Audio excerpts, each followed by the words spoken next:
Isso aí, galera. Vamos dar continuidade aqui. Então, estamos finalizando, pessoal, o estudo da administração pública e servidores públicos na Constituição Federal. A base de todo o direito administrativo, inclusive com alterações recentíssimas, conforme nós vimos aí pela emenda constitucional 103. Parabéns para você que está chegando aqui comigo até o último bloco aí desse estudo, desse assunto aqui, a base. Tem que ter essa base, galera. Não adianta ir lá para o direito administrativo sem olhar primeiro a base dele na Constituição Federal. Não adianta. Depois a gente percebe que o aluno fica com muita dificuldade em assuntos que são tratados aqui, ok? Na Constituição Federal. Mas legal, galera. Parabéns aí para você que está comigo até agora. Galera, olha só. Nós tínhamos parado aqui e eu falei para vocês que este rol, apesar de parecer ser um rol taxativo, que ele diz que o servidor público estável só perderá o cargo, nesses três casos, pessoal, eu quero chamar a atenção de vocês. Vocês estão com a sua Constituição Federal aí. Eu tenho certeza disso, já falei que não dá, galera. Para concurso público, você tem que estar com a Constituição Federal do seu lado, sempre, ok? Eu peço que os senhores vão até o artigo 69 da Constituição Federal, pessoal, que esse artigo 69 da Constituição Federal, ele vai tratar de limite de gastos, ok? E esse limite de gastos, galera, que o artigo 69 diz, dizendo que vai ter que ser disciplinado através de uma lei complementar. Esta lei complementar, senhores, é a chamada famosa LRF, que em muitos concursos públicos você precisa estudar, ok? A LRF, a LRF, galera, ela trata em relação às finanças públicas. É lei de responsabilidade fiscal, ok? É a lei complementar, vou colocar aqui do ladinho junto também para vocês, é a lei complementar número 101, tudo bem? Lei de responsabilidade fiscal, LRF. E lá, galera, ela vai dizer, essa LRF, que a União não poderá gastar mais do que 50% da sua receita com o funcionalismo público, seja ele ativo ou inativo. Já no caso dos estados, do TF e dos municípios,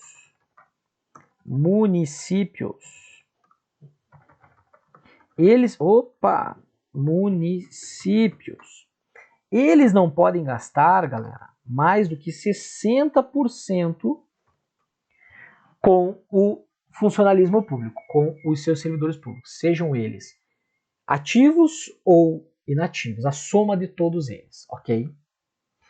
E se isso eventualmente acontecer, galera, a própria Constituição Federal no artigo 69, você vai ver aí no artigo 69, se eu não estou enganado, é parágrafo 4º, você que está aí com o artigo, ele vai dizer que se o gestor público ele já reduziu a quantidade de cargos em comissão e funções de confiança, se ele já exonerou quem está em estágio probatório, não adquiriu estabilidade ainda, se não restabeleceu esses limites, ou seja, ele ultrapassou esses limites e não conseguiu restabelecer, ele vai ter que sacrificar também servidores públicos estáveis. Ok? E neste caso, galera, do limite de gastos, vai acontecer uma exoneração. Exoneração também. Legal? Então percebo, de novo, lembra-se que ele está falando de servidor público estável. Só perderá o cargo nas três hipóteses aqui? Não. O artigo 169, você está com ele aberto aí, não coloquei aqui porque não faz parte desse contexto, mas é uma informação muito importante, muito cobrada em prova também. O servidor público, mesmo estável, poderá ser exonerado se ultrapassar os limites de gasto com o pessoal do setor público. Ok? Dei aqui um belo resumo do artigo 169, dê uma olhadinha. LRF, se o teu concurso pedir LRF, você vai se aprofundar muito mais ainda. Lei Complementar 101, Lei de Responsabilidade Fiscal, e em relação a esse limite de gastos aqui, esses limites constam lá da LRF e vai ser exonerado. Então a gente chega a uma conclusão, galera, que o servidor público estável ele poderá perder o cargo em 4 hipóteses: 2 de demissão, através de uma decisão judicial transitada julgada ou de um processo administrativo disciplinar, e 2 de exoneração, através de uma avaliação periódica de desempenho ou através de limite de gasto. Perceba que a exoneração, o servidor público não cometeu nenhuma infração que seria decorrente de uma penalidade, ok? Por isso que se chama exoneração. Já nos dois primeiros casos, aí sim, aí a gente trata como instituto jurídico da demissão, Perfeito, galera, até aqui? Maravilha. Parágrafo 2º, galera. Parágrafo 2º. Invalidada por sentença judicial a demissão do servidor estável, será ele reintegrado e o eventual ocupante da vaga, se estável, reconduzido ao cargo de origem, sem direito à indenização, aproveitado em outro cargo ou posto em disponibilidade com remuneração proporcional ao tempo de serviço. Legal. Galera, juntamente com o parágrafo 2º, eu já quero emendar o parágrafo 3º, ok? Porque o 3º ele vai falar da disponibilidade. Então, eu gostaria de que nós verificássemos aqui os dois parágrafos em conjunto. Tudo bem? Pode ser? Pode ser os dois aqui, em evidência? Vamos lá? Então, olha lá. Invalidada por sentença judicial a demissão do servidor estável. Galera, o que significa isso? Quando a gente estuda lá princípios da administração pública, a gente sabe que tem o princípio da autotutela, em que a administração pública ela pode rever seus atos. Ela pode anular quando o ato estiver eivado com vício de ilegalidade, ou ele pode revogar por oportunidade e conveniência. Legal? Show? Só que muitas vezes a administração pública ela até não consegue verificar que há ilegalidade. E ela, por si só, ela não corrige o ato, não anularia esse ato. E daí poderia o servidor público, na situação específica aqui, o que aconteceu? Um processo administrativo disciplinar na qual o servidor foi demitido. Está aqui. Ele sofreu uma demissão. Tudo bem? Ele sofreu uma demissão. E ele tem que ser servidor público estável, galera. De novo, ele está tratando aqui do estável. Legal? Então foi um PAD, conforme nós vimos ali em cima, inciso 2º, gerou esta demissão para o servidor. Administrativamente ele entrou com recurso, a administração pública falou não, era para ser demitido mesmo. Ele pode pleitear judicialmente? Sim, por conta lá do artigo 5º da Constituição Federal, princípio da inafastabilidade do Poder Judiciário. O Poder Judiciário não pode se afastar, ok? Aqui, de verificar esta situação, no caso concreto do servidor. O servidor público, então, ele ingressa com uma ação judicial. O Poder Judiciário faz o quê, galera? Invalida. Tá aqui, invalida essa demissão. Diz essa demissão foi ilegal. O juiz não pede, o juiz manda. Então o juiz manda a administração pública pegar esse cara de novo. E como é o nome do instituto de pegar esse cara de novo por uma invalidação de sentença judicial da demissão dele? É chamado de reintegração. Estão lembrados disso? Quando a gente estuda os estatutos e a gente vê lá os reintegração, reversão, recondução. Estão lembrados disso? Readaptação e assim por diante. Então aqui nós estamos diante, galera, da situação que nós estudamos dentro dos estatutos, chamada de reintegração. Reintegração. Ok? Reintegração. E ele volta. E se o cargo dele estiver ocupado? Que na prática é quase que impossível. Quase que impossível. Hoje você pode pegar aí qualquer carreira nas esferas, nós temos cargos vagos. Mas digamos que tem um número certinho preenchidinho de vagas. Ok? Dos cargos. Daí ele vai falar o que acontece com esse cara que está no lugar dele. E o eventual ocupante da vaga, este cara que está no lugar dele, que não era para estar. Porque se o juiz determinou a invalidação dessa demissão dele, galera, significa que o juiz verificou que realmente ela foi ilegal, esta demissão. Porque o Poder Judiciário só pode se meter, ela não pode se meter no mérito administrativo, ela só se mete na legalidade. No mérito, na discricionalidade, ele não se mete. Então, o Poder Judiciário aqui, se ocorreu esta invalidação por uma sentença judicial, é porque há uma ilegalidade na demissão do servidor. E quem estava no lugar dele não era para estar. Essa é a ideia, não era para estar. Então, e o eventual ocupante da vaga, se estável também. Então, aqui, se ele for estável, vai acontecer com ele 3 coisas poderão acontecer. Primeira, reconduzido ao cargo de origem. Galera, recondução é um outro instituto que nós estudamos dentro dos estatutos. Estão lembrados? E uma das hipóteses de recondução é essa. Se você estava num cargo, você já estava no serviço público, ou seja, você já tinha um cargo anterior. Como que é essa situação aqui, galera? Você é policial civil de determinado estado. Adquiriu estabilidade no serviço público. Show, sou estável. Foi para a Polícia Federal. Ok? Você não pede exoneração, você pede para tomar posse em cargo inacumulável. Indo para esse outro cargo, dentro do estágio probatório, pode ser que você seja reprovado, é reconduzido. Pode ser que você próprio não queira, através de decisão do STJ, jurisprudência assentada do STJ, você próprio não queira continuar no cargo, você pede para ser reconduzido. Ou nessa hipótese de que você está no lugar onde o servidor foi reintegrado e você levou azar. O que você tem que fazer? Retornar para o seu cargo anteriormente ocupado. Isso é chamado recondução. Uma das hipóteses de recondução que a gente estuda nos estatutos. Ok? Independentemente de qual estatuto seu, a regra é a mesma. Legal? Ao cargo de origem, ou seja, esta é a primeira hipótese, a ideia é que você já ocupava um cargo anteriormente, que você ficou estável naquele outro cargo, que você pode ser reconduzido para ele. Tá, você é estável, mas você não tem um cargo anterior, você só passou pelo estágio probatório neste cargo, 3 anos, e adquiriu estabilidade. E o cara foi reintegrado no teu lugar. E aí, o que acontece? Galera, neste caso a gente vai para as outras hipóteses. E nessa recondução sem direito à indenização, cai muito em prova isso, né? Sem direito à indenização. Ah, mas eu vou voltar para ganhar metade do que eu estou ganhando aqui agora. Cara, não é nem que você está aqui. Essa aqui é a ideia. Mas na prática, galera, não se preocupe que dificilmente acontece. Tá, o que mais pode acontecer com ele? Se ele não tem um cargo anterior, mas é estável, ele vai poder ser aproveitado,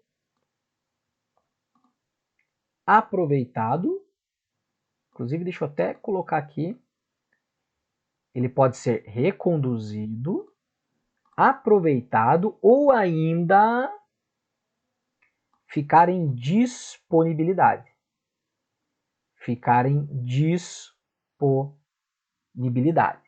Com remuneração proporcional ao tempo de serviço.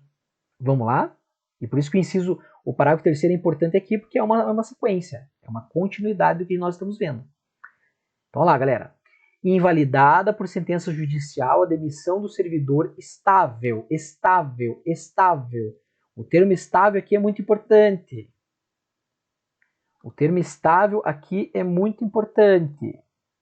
Ok? Tanto aqui quanto aqui. É muito importante.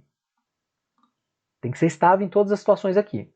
Invalidada por sentença. Se não for estável, galera, não pode ser reintegrado, não pode ser reconduzido. Simples assim. Ok? Simples assim. E não pode ser aproveitado nem posto em disponibilidade. Simples assim. Simplesmente ele sai. No segundo caso. No primeiro ele não volta. Tudo bem? Então, invalidada por sentença judicial a demissão do servidor estável, será ele reintegrado, estamos falando de reintegração, e o eventual ocupante da vaga, quem estava no lugar dele, tem 3 caminhos. Ele também tem que ser estável. Se ele não for estável, só pega as malinhas dele e vaza. Sendo estável, pode ser reconduzido, estamos falando do Instituto da Recondução, ao cargo de origem, sem direito à indenização, no exemplo que eu dei PCPF. Ah, ele não tinha um cargo anterior, mas já é estável, ele passou pelo estágio probatório aqui nesse cargo e também já adquiriu estabilidade. Então ele vai ser aproveitado, que é o quê? Vamos pegar cargos de atribuições semelhantes, que sejam compatíveis à remuneração, às funções, às atribuições, o nível de escolaridade. Isto é aproveitamento dentro do serviço público, a gente se aprofunda também mais dentro da parte dos estatutos. Ou posto em disponibilidade, que é não tem como aproveitar o cara. Então faz o quê? Ele é estável. A gente coloca ele então em disponibilidade, com remuneração proporcional ao tempo de serviço, e é isso que o parágrafo terceiro vai dizer da disponibilidade. Só que, galera, que nem eu falei, isso aqui é para questão de prova. Dificilmente o cara é reintegrado e não tem uma vaga para ele dentro daquele cargo. Então pega aí, auditor fiscal da Receita Federal, sei lá, tem 15 mil cargos vagos. Então não é um caso, o cara é reintegrado, tem vaga pra caramba pro cara. Por isso que na prática eu tô dizendo para vocês, é muito difícil verificar isso aqui. Mas a gente tem que guardar para as questões de prova. Ok? Tudo bem aqui o parágrafo segundo? Já o parágrafo terceiro. Extinto o cargo ou declarada a sua desnecessidade, então extinto o cargo ou declarada a sua... Normalmente cai em prova o termo a extinção do cargo. Ou declarada a sua desnecessidade, o servidor estável, de novo, a palavra estável sempre é muito importante aqui, tem que estar estável para poder ter esses direitos, ficará em disponibilidade. Ó, que nós vimos lá em cima a terceira situação do servidor que estava no cargo que não era para estar. A disponibilidade. ficará em disponibilidade com remuneração, galera, isso aqui é importante, proporcional ao tempo de serviço. Galera, é proporcional ao tempo de serviço. Sim, porque pensa assim, vamos começar num caso prático, tá? Eu vou falar um caso que era e que agora vai ter que ser regulado em relação ao tempo de contribuição. A mulher teria que ter 30 anos de contribuição para se aposentar na voluntária, tudo bem? Juntamente com a idade. Se ela contribuiu 10 anos para o serviço público, ela teve o tempo de serviço público e também a contribuição de 10 anos, foi concomitante. Em regra, hoje é concomitante o tempo de serviço com o tempo de contribuição, ok? Então, ela contribuiu durante 10 anos, tem 10 anos de efetivo serviço, de tempo de serviço. E ela vai ficar em disponibilidade e o valor que ela ganha é R$ 4.500. Quanto ela vai ganhar da disponibilidade dela para ela ficar em casa, aguardando o seu adequado aproveitamento? R$ 1.500. Por quê? Porque é proporcional. Porque, galera, pensa assim, se fosse integral para tu ficar em casa ganhando os 4.500, tu não vai querer voltar nunca. Tu vai dar um jeito de ficar aqui o máximo do tempo em casa. Por isso que é a remuneração proporcional ao tempo de serviço. Cuidado com isso também. É tempo de serviço, ok? Tanto que nós vimos dispositivos que o tempo de serviço conta para a disponibilidade e o tempo de contribuição conta para a aposentadoria. Então, ainda assim, o tempo de serviço ainda conta no caso da disponibilidade, ok? É isso que a gente está tratando aqui, ó. Disponibilidade. É ficar em casa. Ficar em casa recebendo proporcional ao tempo de serviço que você teve. Até o seu adequado aproveitar. Opa, desculpa, galera. Até o seu adequado aproveitamento em outro cargo. Tudo bem? E isso do parágrafo 3º é o que nós vimos também que vai se aplicar no caso da terceira hipótese ali do servidor que estava no lugar onde o reintegrado retornou para o serviço público. Legal, galera? Beleza? Então veja que aqui a gente falou de reintegração, falamos de recondução, falamos de aproveitamento, falamos de disponibilidade, ok? Tudo isso relacionado com o servidor estável, legal? Entendemos que aquela demissão é através do PAD, que a gente viu no inciso 2º, que é o servidor estável perdendo, uma das formas dele perder o seu cargo, que é através, vai acontecer uma demissão no final das contas, legal? Bem importante, galera, bem importante esses dois parágrafos aqui despencam em prova, até porque existe o desdobramento deles dentro dos estatutos. Show? Maravilha? Perfeito? Maravilha. E parágrafo 4º, aí sim, finalizando a parte de servidores públicos civis aqui na parte condicional, como condição para aquisição da estabilidade dos 3 anos, é obrigatória a avaliação especial de desempenho. Galera, então, na estabilidade, é uma avaliação especial de desempenho. Lembra-se que eu falei para vocês que não pode confundir esta avaliação aqui com a avaliação periódica, olha aqui, do inciso 3º, ok? O parágrafo 4º, então, galera, está falando da avaliação especial de desempenho, por comissão instituída para essa finalidade. Ok? Pessoal, inclusive, na prática, acaba sendo que a mesma comissão, ela dá a aprovação do estágio probatório e dá também a aquisição do estágio da estabilidade no serviço público. Mas lembrando que o estágio probatório e a estabilidade, eles caminham paralelamente. O estágio probatório, conforme nós vimos, é em todo cargo. Todo cargo que você for exercer, você vai passar no estágio probatório. Já a estabilidade, você adquire uma vez no serviço público e acabou. Você é estável no serviço público. Tudo bem? Então, galera, a estabilidade aqui vai ter uma avaliação especial de desempenho. O estágio probatório também. Na teoria, teríamos que ter uma do estágio probatório, que o estatuto, inclusive, disciplina, e uma outra da estabilidade. Então, uma no cargo e outra para adquirir a estabilidade. Na teoria. Na prática, não acontece muito bem assim. Mas então, guarda que aqui ele está falando só da estabilidade, não está falando do estágio probatório. Ok? Ele está tratando aqui somente da estabilidade. Somente da estabilidade. Uma avaliação especial. Porque a periódica é outra coisa, que acontece uma vez só. A periódica, até olha a semântica do termo. Periódica. Legal? Maravilha? Show, galera! Show, galera! Pessoal, agora, para nós finalizarmos o estudo da administração pública e dos servidores públicos na Constituição Federal, vamos para o artigo 42, esse artigo muito sucinto, na verdade, eu queria incluir esse artigo para nós aqui, galera, só para a gente ter uma ideia de quem são os militares aqui, do âmbito do Estado ainda, e eu vou comentar com vocês uma continuidade do artigo 142. Então, ó, galera, aqui ele está falando dos militares dos estados e do Distrito Federal, e também dos territórios. Hoje, atualmente, nós não temos territórios, tudo bem? Nós não temos territórios no Brasil, Fernando de Noronha foi o último, mas se viermos a ter, também teremos essas corporações aqui. Quais corporações, galera? Quem que compõe os servidores militares? Isso é importante quando a gente estuda agentes públicos, a gente divide lá, servidor civil e militar.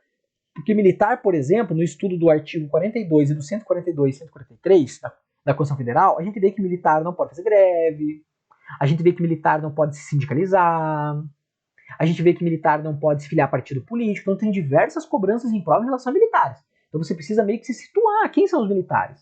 E eu aproveitei para a gente dar uma discutidinha no artigo 42 bem rapidinho, sem problemas, um artigo muito sucinto, inclusive. Ok? Então ali, artigo 42, quem são os militares dos estados, galera? Polícias militares e os corpos de bombeiros militares. Os militares, porque tem corpo de bombeiro civil, tá? Então o corpo de bombeiro militar é ele que faz parte dos servidores públicos militares. Então quem é policial militar e quem é corpo de bombeiro militar, eles são servidores públicos militares estaduais. Ok? E instituições organizadas com base na hierarquia e disciplina, a gente sabe que o militarismo tem isso, né? Hierarquia e disciplina, são militares dos estados e federal e dos territórios. Inclusive isso daqui, para quem faz concurso para policial, artigo 144 da Constituição Federal, lá a gente estuda quem é que compõe a segurança pública. E lá estão dentro lá os policiais militares e os corpos de bombeiros, ok? E eles são militares, então, galera, conforme eu já comentei com vocês, dos estados, Distrito Federal, e se viermos a ter territórios, teremos policiais militares e corpo de bombeiros do território.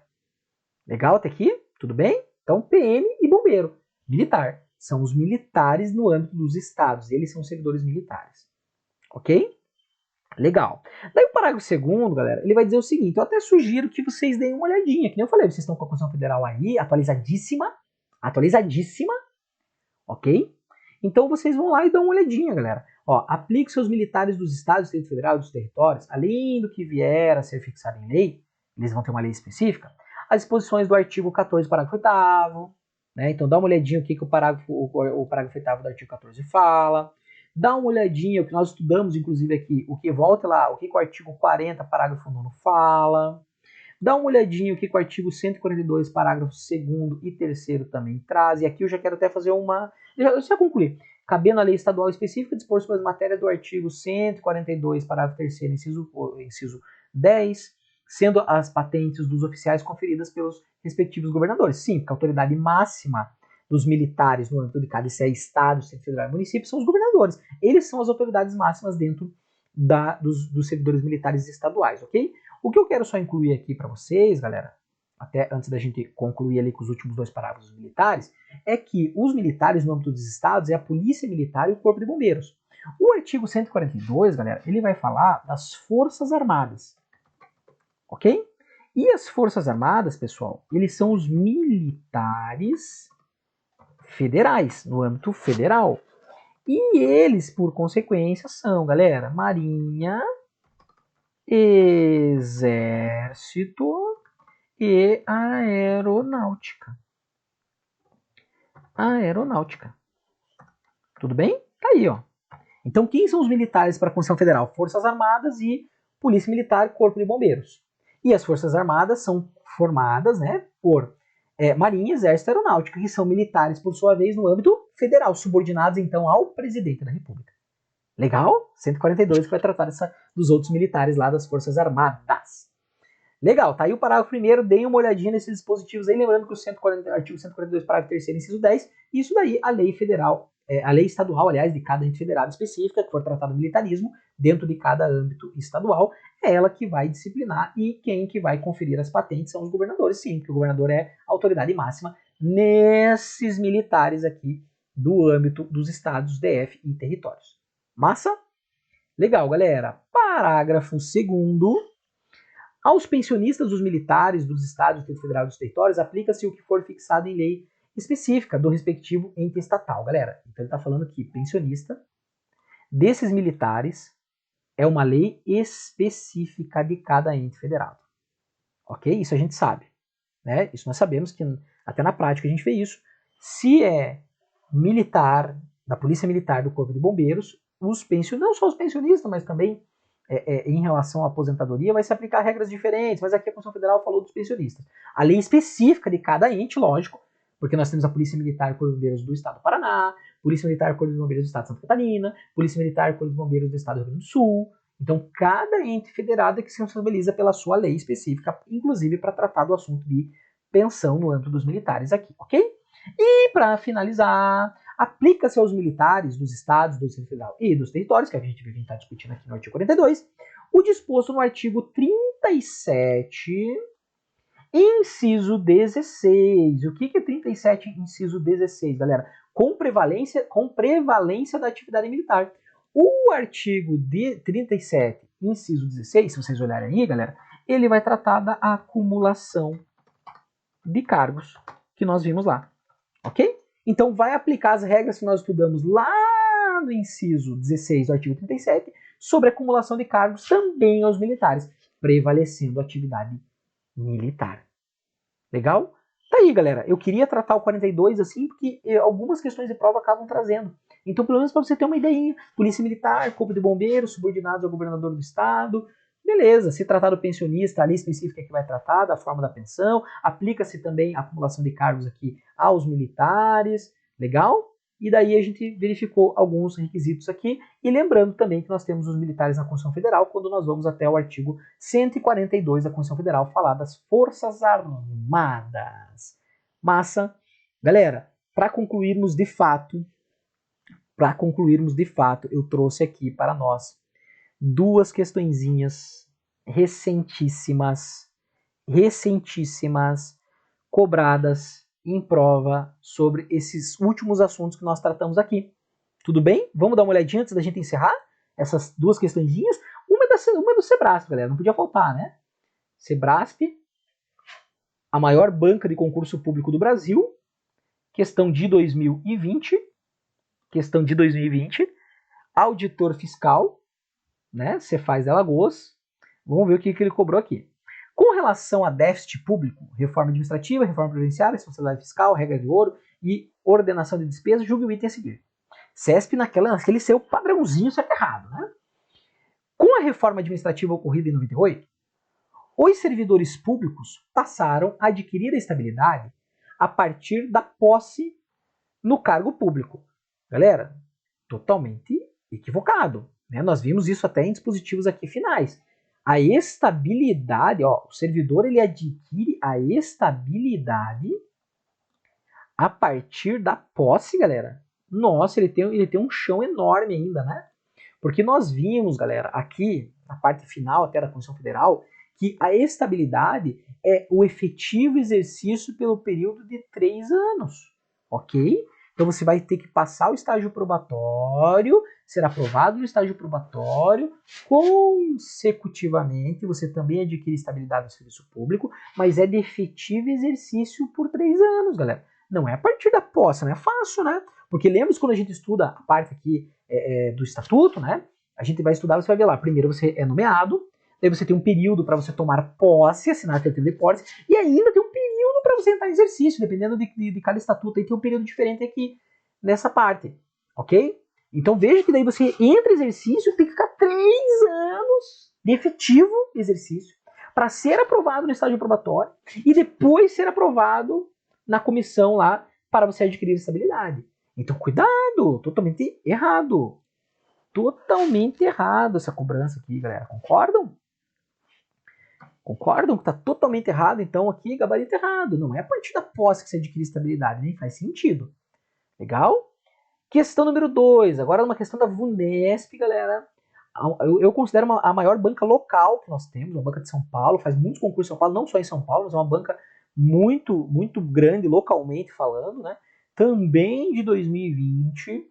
Vamos dar uma olhada. Agora é da alternativa, agora num outro modelo. Alternativas.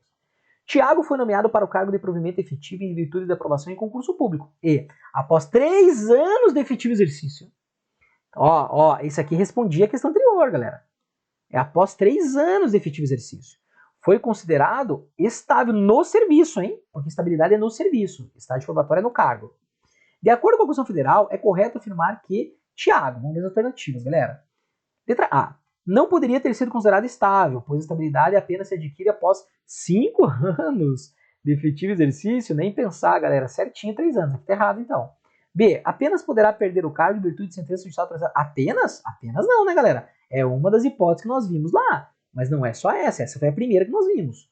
Letra C. Ficará em disponibilidade com remuneração proporcional ao tempo de serviço, caso extinta o cargo, até seu adequado aproveitamento do outro cargo. Opa, aqui tá legal. É que nós vimos da disponibilidade. Estão lembrados lá?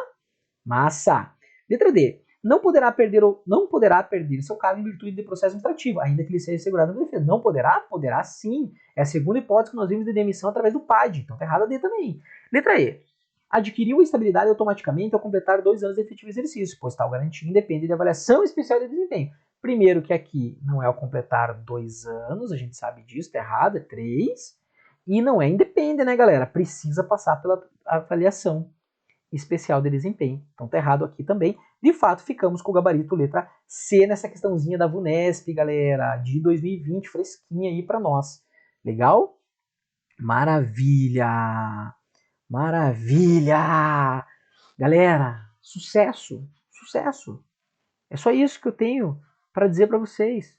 Sucesso! Ipsis liter, artigo 37 a 42. Fizemos ainda algumas questõezinhas no meio das aulas, quando coube ali dentro de um bloquinho. Ok? Sucesso! Sucesso! É só isso que eu tenho que falar para vocês. Agradecer por você estar conosco aqui até esse momento, vendo a íntegra, galera. Vocês não têm ideia o quanto é importante isso para vocês, a base. Às vezes a gente vê que o aluno fica lá batendo cabeça 1 ano, 2 anos, 3 anos, quando vê a base. Não estou falando só do direito. Não só do direito administrativo, direito constitucional. Estou falando das matérias em geral, galera.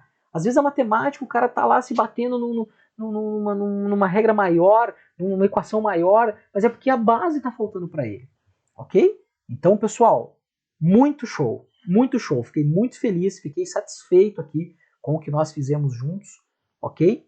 Assim que tivermos, se houver alguma atualização, a gente volta nos blocos aqui e atualizamos para vocês, para que vocês fiquem sempre com os conceitos corretos e adequados aí da administração pública e servidores públicos civis e militares na Constituição Federal, a grande base para o direito administrativo. Legal? Galera, então tá aí. Nos vemos num próximo projeto. Foi bom demais estar com vocês. Espero ter somado para a preparação de vocês. Tá? Tudo que a gente puder fazer e tiver ao nosso alcance, nós estaremos aqui para atingir o nosso objetivo. Porque não é só seu, é nosso também de ver você não só aprovado no concurso, mas nomeado no concurso público aí, o qual você almeja e tanto sonha, e tenho certeza que Deus vai te abençoar. Valeu, galera! Forte abraço, pessoal. Fiquem todos com Deus aí. Até a próxima, então. Tchau, tchau.